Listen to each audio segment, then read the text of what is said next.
আসসালামু আলাইকুম প্রাণপ্রিয় সহযোদ্ধারা ও ইরাক প্রবাসীরা।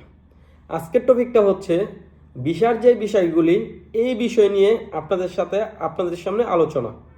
অনেকেই আমাকে প্রশ্ন করে থাকেন যে ভাই ইরাকের বর্তমানে ভিসা আছে কিনা, কিংবা ভিসা নাই, কিংবা ভিসা কবে চালু হতে পারে। এই প্রশ্নেরগুলি উত্তর আজকের এই ভিডিওর মাধ্যমে আপনারা পেয়ে যাবেন। আশা করি বুঝতে পারছেন। প্রথমত হচ্ছে, আপনার এই দেশে বৈধ পথে কেউ ঢুকতে পারে না। যারাই এই দেশে ঢুকতে পারতেছে কিংবা আসতেছে সবই আনলিগেল। লিগেলভাবে কেউ এই দেশে ঢুকতে পারতেছে না বর্তমানে। এই দেশের ভিসা লাস্ট কবে বন্ধ করে দিয়েছে এই দেশের গভর্নমেন্ট? লাস্ট 2018 সালে বন্ধ করে দিয়েছে। 2017 সাল থেকে 2018 সাল পর্যন্ত লাস্ট লোক আইছিল এই দেশে বৈধভাবে। তারপর থেকে এই দেশে বৈধ পথে কোনোভাবেই লোক আসা নাই কিংবা আসতে পারে নাই।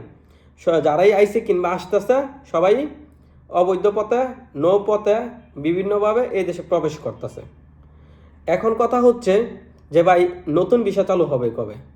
কিংবা কিছুদিন আগে 71 টিভি একটি নিউজ প্রচার করছিল যে অতি শীঘ্রই নাকি ইরাকের শ্রমবাজার উন্মুক্ত হতে যাচ্ছে, কিংবা অতি শীঘ্রই এই দেশের গভর্নমেন্ট ভিসা দিচ্ছে। আসলে এটাই সম্পূর্ণ ভুয়া। এটার কোনো সত্যতা আজ পর্যন্ত পেলাম না খুঁজে। এটার কোনো সত্যতা নেই। এই দেশের গভর্নমেন্ট আজ পর্যন্ত কোনো ধরনের কোনো জায়গায় বলে নাই যে ভিসা দিবে। কিংবা বাংলাদেশ যে একটা দূতাবাস আছে বাগদাতে, এই দূতাবাসের কেউ কর্মকর্তা জানে না যে ভিসা চালু আছে কিংবা ভিসা দিবে কিংবা ভিসা খুলবে ভবিষ্যতে। এটা তারা এখনো শিওর না। কিন্তু বিষয়টা কবে খুলতে পারে শিওর না। তবে বলতে পারেন যে ভাই লোক যে ঢুকতেছে এটা নিয়ে কি কেউ কিছু বলে না? আরে ভাই এগুলি নিয়ে মাথা কে গামাবে? নিজের খেয়ে পরের গামাবো নাকি? এখন কথা হচ্ছে যে ভাই লোক আসতেছে, এটা যাই আসতেছে সে বুঝতেছে কীভাবে আসতেছে আর কত লাখ টাকা লাগতেছে। বৈধভাবে কেউ আসতে পারে না। ভিসা কবে না কবে খুলে সেটারও কোনো শুন নাই। আশা করি বুঝতে পারছেন। ভালো থাকুন, সুস্থ থাকুন, নিরাপদে থাকুন। আবার দেখা হবে অন্য আরেক কোনো ভিডিওতে।